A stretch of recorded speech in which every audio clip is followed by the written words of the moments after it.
धन्यवाद सभापति महोदय। मैं पिछले 10 साल से या उसके ऊपर से लगातार एक बातें कह रहा हूं सर कि हमारा जो इलाका है संथाल परगना, इस सदन में सभी लोग शेड्यूल कास्ट की बात करते हैं, शेड्यूल ट्राइब की बात करते हैं, ओबीसी की बात करते हैं।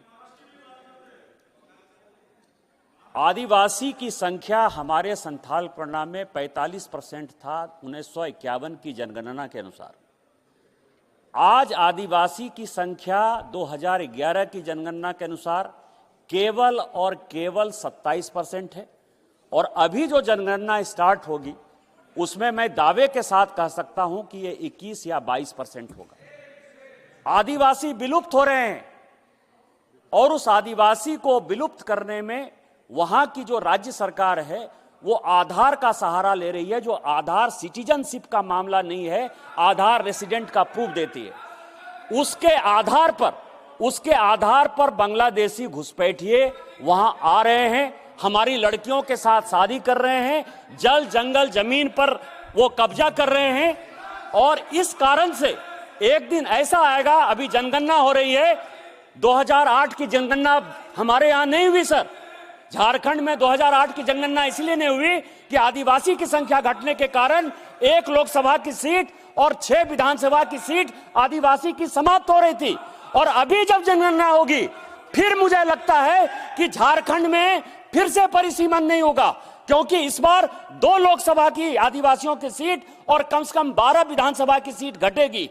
और ये सभी को, पूरे देश के लिए एक समस्या है कि आदिवासियों की संख्या घटकर बांग्लादेशी घुसपैठिए बढ़ रहे हैं, जो हमारे बहू बेटियों का इज्जत लूट रहे हैं। इसीलिए आपके माध्यम से मेरा आग्रह है भारत सरकार से कि वहां एनआरसी लागू करिए, और कोर्ट का जजमेंट यही कहता है, और बांग्लादेशी घुसपैठियों को भगाइए, नेस्तनाबूद करिए, और हमारे झारखंड और संथाल परगना को बचाइए। माननीय सदस्य श्री धर्मेंद्र यादव जी। बहुत बहुत धन्यवाद सभापति जी। सभापति जी, मैं अपनी पार्टी के माननीय सदस्य नरेश उत्तम जी और माननीय सदस्य नीरज मौर्य जी की बात से अपने को जोड़ते हुए ये कहना चाहता हूं, बाबा साहब भीमराव अंबेडकर जी ने कहा कि जिस समाज को कमजोर करना उसको शिक्षा से वंचित कर दो। मैं समझता हूं उत्तर प्रदेश की सरकार समाज के दलित, पिछड़े, आदिवासी, मजदूरों, किसानों, बुनकरों, छोटे छोटे गरीबों के परिवारों को मुख्य धारा से दूर करने के लिए शिक्षा से वंचित करते हुए जा रहे हैं। सभापति जी, आजादी के जहां हम अमृतकाल मना रहे हैं, वहीं उत्तर प्रदेश के अंदर एक अलग तरह का सामंतवाद है, जहां हम लोग शिक्षा के अधिकार अधिनियम के तहत हमको ये कानूनी बाध्यता है कि हर बच्चे को शिक्षा उपलब्ध कराई जाए। वहीं उत्तर प्रदेश के अंदर बड़ी विडंबना है, 1,26,012 स्कूल बंद कर दिए गए, 5,000 स्कूल मर्जर कर दिए गए, 2 लाख से ज्यादा वहां पे शिक्षकों की भर्ती रोक रखी है, जहां शिक्षा से वंचित किए जा रहे हैं गरीब लोग, पीड़ित परिवार के लोग, दलितों के लोग। वहीं 27,000 से ज्यादा दारू की दुकानें उन इलाकों में खोल दी गई। सभापति जी, सभापति जी, मेरा आपके माध्यम से, चूंकि इस बजट में केंद्र सरकार का भी पैसा है, इसलिए केंद्र सरकार इस जिम्मेदारी से बच नहीं सकती। या तो ये हो सकता है कि केंद्र के बनाए हुए कानून में उत्तर प्रदेश सरकार को नहीं मानने हैं, वहां पे आपस में इंजन टकरा रहे हैं, लेकिन टकरा रहे तो टकराते रहें, लेकिन उत्तर प्रदेश से गरीब, किसान, पिछड़े, आदिवासियों, दलितों के जो बच्चों की शिक्षा से वंचित किया जा रहा है, यह उत्तर प्रदेश का जनमानस स्वीकार नहीं करेगा। 1 मिनट सभापति खत्म करें। इसीलिए हमारे नेता आरडी अखिलेश यादव जी, जिनको पूरा देश पीढ़ी के नायक के तौर पे जानता है, उन्होंने घोषणा कर दी है, अगर सरकार स्कूल बंद करेगी तो हम पीढ़ी पाठशाला चलाकर उत्तर प्रदेश के गरीबों को शिक्षा देने का काम करेंगे, और हम लोग आंदोलन के रास्ते पर जाएंगे, लेकिन स्कूल बंद नहीं होने देंगे। ये मैं इस मौके पर कहना चाहता हूं। बहुत बहुत धन्यवाद। माननीय सदस्य श्री मणिकम टैगोर जी। मैम, धन्यवाद सभापति महोदया। मैं आज एक इस सदन के सदस्य के रूप में नहीं, बल्कि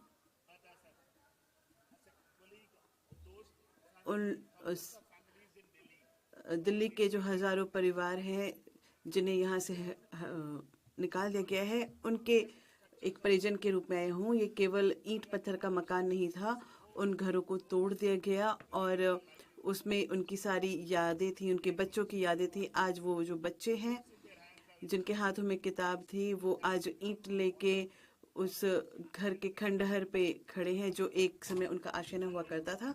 सभापति महोदय, अब ये औपचारिक नहीं रह गया है, केवल जो पुनर्स्थापन की नीति है 2015 की और DUSIB अधिनियम है 2010 का और दिल्ली उच्च न्यायालय का जो निर्णय रहा अजय माकन बनाम भारतीय संघ का जो निर्णय था, इसमें स्पष्ट रूप से कहा गया है कि जब तक उनका कहीं पर पुनर्स्थापन नहीं किया जाता उन्हें घर से नहीं निकाला जाएगा और जब तक कोई उनके लिए वैकल्पिक अवस्था नहीं होगी, घर से नहीं निकाला जाएगा। तब भी जो परिवार है उन्हें बिना किसी विकल्प के वहां से हटा दिया गया है और जलियांवाला बाग और मद्रासी कैंप जो है वहां पे भी घरों को नुकसान पहुंचाया गया था। न्यायिक निर्णय के बावजूद भी वहां पे ना पानी है, ना बिजली है, ना रहने की कोई जगह है और वो चुपचाप अपनी इस समस्या से जूझ रहे हैं। और इसके साथ हम एक मत से ये कहते हैं और हमारे जो नेता प्रतिपक्ष श्री राहुल गांधी जी है, उन्होंने जाके उन जगहों को देखा जहाँ पे ये तोड़फोड़ की गई है और उन गलियों से जाके सड़कों पे जो छोटे बच्चों को लेके माएँ बैठी हुई थी उनसे मिले और उनकी जो यातना थी उन्होंने सुनी। उसके बाद वो यहाँ पे सहानुभूति और एक स्पष्ट नीति के साथ आए, जो वही प्रश्न पूछ रहे हैं जो हम भी पूछ रहे हैं कि हम बुलडोजर तो वहाँ पे भेज सकते हैं, लेकिन क्या हम उसी त्वरित गति से सहायता नहीं भेज सकते? चुनाव के पहले जो सत्ता पक्ष है वो सारी उन्हीं बस्तियों में जाके रात भर जाके उन्होंने आश्वासन किए कि जहाँ झुग्गी वहाँ मकान बना कर देंगे, लेकिन अब चुनाव जीतने के बाद जहाँ झुग्गी वहाँ बुलडोजर, ये शासन नहीं है, ये उन्हें दरकिनार करना है। तो मैं निवेदन करना चाहूँगा कि इस पूरे सदन में हम इस बात का संज्ञान लें और ये एक बहुत ही महत्वपूर्ण प्रश्न है और लोकतंत्र की हृदय इसमें बसता है। धन्यवाद। धन्यवाद सभापति महोदय। आज मैं सिक्किम के संदर्भ में एक ऐसा मुद्दा को यहाँ रखने जा रहा हूँ सभापति महोदय कि जो 2 दशक से अविलंबित है। लिम्बू और तामांग ऐसे 2 कम्युनिटीज जिसको 2003 साल में शेड्यूल ट्राइब में इंक्लूड किया गया, लेकिन 2 दशक के बाद आज भी इनका seat reservation Sikkim legislative assembly में नहीं हुआ है। 371F के अंतर्गत सिक्किम के लिम्बू और तामांग कम्युनिटीज का सीट रिजर्वेशन किया जा सकता है और शेड्यूल ट्राइब होने के नाते आर्टिकल 332 भी मैंडेट करता है कि शेड्यूल ट्राइब को सीट रिजर्वेशन मिलनी चाहिए। सभापति महोदय, इस 18th लोकसभा के शुरू से ही गोवा के संदर्भ में शेड्यूल ट्राइब को सीट रिजर्वेशन देने के लिए readjustment of representation of schedule tribes in the assembly